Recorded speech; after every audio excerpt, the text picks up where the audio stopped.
Hello दोस्तों, नमस्कार। कैसे हैं आप सब? उम्मीद करते हैं कि आप लोग बढ़िया होंगे। आज जो है हम आपकी जानकारी को थोड़ा और बढ़ाना चाहेंगे। आपने नाम सुना होगा रजिस्ट्री का। रजिस्ट्री या बैनामा या पक्की रजिस्ट्री क्या होता है? आप लोग मान लीजिए कि बैनामा कराना होता है तो तहसील तक आते हैं, किसी और को माध्यम अपने साथ में रखते हैं, फिर जो है बैनामा आप करवाते हैं, आप चले जाते हैं। दाखिल खारिज प्रक्रिया में भी आप लोग किसी को अपना माध्यम बना के रखते हैं, करवा लेते हैं। लेकिन माना कि आपका काम हो जाता है आसानी से, आपका बैनामा भी हो जाता है, आपका दाखिल खारिज भी हो जाता है। माना कि आसानी से आपका काम हो जाता है, लेकिन जो है आपको जानकारी होनी चाहिए कि ये सब प्रक्रिया कैसे होती है। तो छोटी छोटी चीज़ें हैं, हम बहुत ज़्यादा समय जो है नहीं लेंगे। बहुत आसान से जो है भाषा में हम आपको बताएंगे कि ये प्रक्रिया होती कैसे है। किसी भी बैनामा में दो लोगों का होना ज़रूरी है। जैसे पहला व्यक्ति होता है जो विक्रेता होता है, जो ज़मीन बेच रहा होता है अपनी।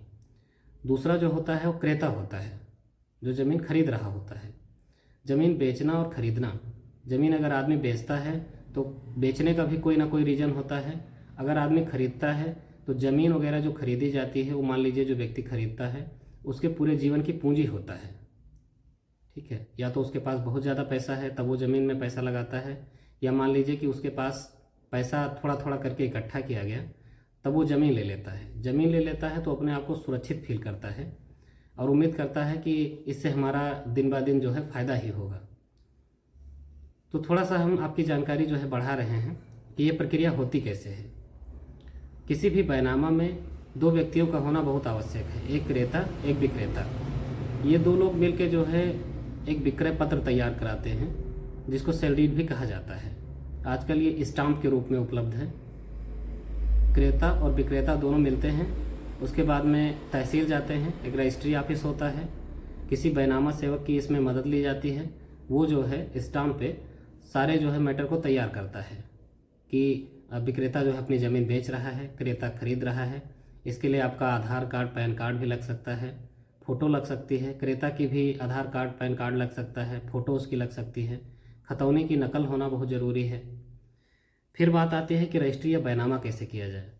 तो जहाँ तहसील प्रशासन पूरा रहता है उसी के प्रांगण में अलग अलग कई ऑफिसें रहती हैं। एक ऑफिस रहती है रजिस्ट्री ऑफिस, एक ऑफिस होती है रजिस्ट्रार कार्यालय ऑफिस। तो जो रजिस्ट्री ऑफिस होती है वही बैनामा आपका होना होता है। जो रजिस्ट्रार कार्यालय ऑफिस होता है वहाँ आपके जो है दाखिल खारिज की प्रक्रिया होती है। तो मान लीजिए कि आपका स्टाम्प तैयार है, आप जाते हैं। अब तो ऑनलाइन सारी प्रक्रिया होती है, वहाँ जो है ऑनलाइन आपका जो है दर्ज कर लिया जाता है बैनामा। आपका जैसे ऑनलाइन बैनामा आज वर्तमान में दर्ज होता है, वैसे तुरंत ही तहसीलदार की आईडी पे जो है बैनामा आपका शो होना चालू हो जाता है।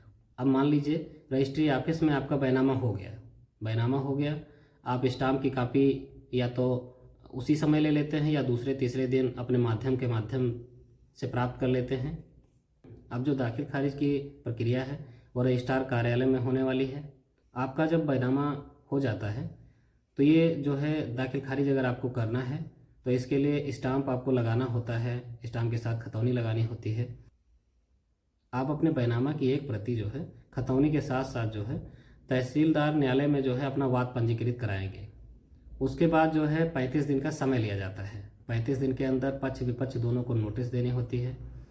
बैनामा जो करता है उसको नोटिस इसलिए दी जाती है कि हो सकता है कोई रीज़न हो, आपको पैसा ना मिला हो या कोई अन्य समस्या है, तो आप अपनी बात जो है रख सकते हैं। क्योंकि जो है आपकी पत्रावली जो आपने बैनामा किया है वो तहसीलदार न्यायालय में जो है लगाई जा चुकी है।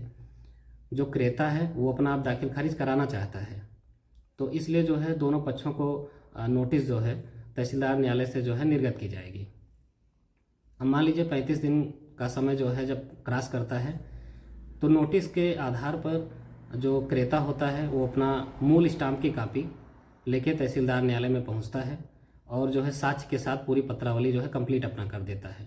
तहसीलदार साहब के हस्ताक्षर से न्यायालय की जो है प्रक्रिया वो कंप्लीट मानी जाती है, जिसमें जो आदेश पारित हुआ है उसका अंकन कर लिया जाता है। अब आपकी पत्रावली जो है रजिस्ट्रार कार्यालय में पहुंच जाती है। वहाँ एक मलिकान रजिस्टर होता है। मलिकान रजिस्टर पे जो है आदेश अंकित करने के बाद उसी आदेश को जो है कंप्यूटराइज कर दिया जाता है, जिसमें यह होता है कि विक्रेता ने अपनी ज़मीन बेच दी है और जो खरीदार है उसका नाम अंकित कर लिया जाता है।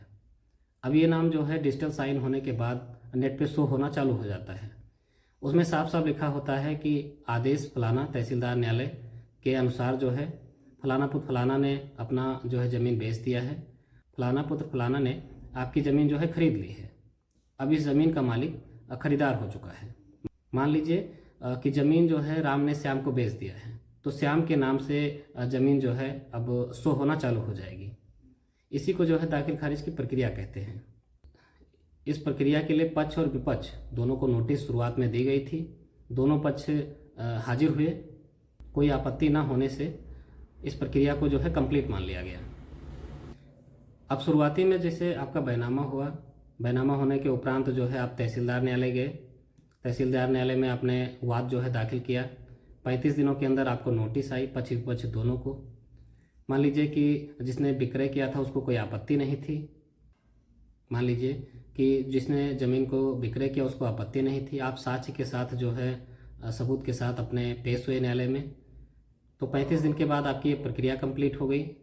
तहसीलदार साहब ने जो न्यायिक आदेश करना था आपके पक्ष में कर दिया।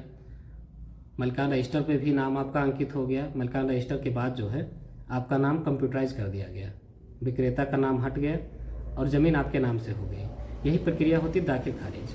दाखिल खारिज का मतलब ये होता है कि भूमि का हस्तांतरण, भूमि हस्तांतरित हो गई, विक्रेता का नाम हट गया और आपका नाम जो है दर्ज कर लिया गया।